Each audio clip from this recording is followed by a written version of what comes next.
మద్యం విషయంలో సమాజం తనిచ్చేటటువంటి తీర్పు ఎన్నికల ద్వారా వస్తుందని నేను అనుకోను. మద్య నిషేధం చేస్తానని జగన్ కోటేశారు, చేయలా. మంచి అవకాశం కరోనా టైం. 2 ఏళ్ల పాటు మందు రాక ఇబ్బంది పడింది, దాంతో అలవాటు పడిపోయారు మందు లేని జీవితాలు. కరెక్ట్గా ఆ టైంలో వెసులుబాటు ఇవ్వగానే మందు అమ్మే కార్యక్రమం మొట్టమొదటి ప్రారంభించింది జగన్మోహన్ రెడ్డి సార్.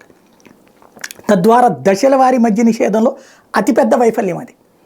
దశల వారీ ఏడాదికి 20% చొప్పున తగ్గిస్తామన్నటువంటి మనిషి 2 సార్లు తగ్గించి ఆ పైన ఆపేశారు. మళ్ళీ కొత్తగా అదేదో వాకిన్ స్టోర్స్ లాంటివి కూడా పెట్టి ఇంకా ఆయన చేసింది ఏంటి అంటే పర్మిట్ రూమ్లు, బెల్ట్ షాపులు మాత్రమే తీసేశారు.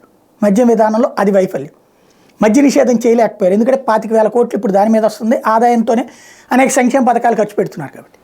దాన్నే చంద్రబాబు నాయుడు హైలైట్ చేస్తూ మందు బాబులని మెప్పించడం ద్వారా, ఎందుకంటే మందు తాగద్దని చెప్పే తరం పోయింది ఇప్పుడు.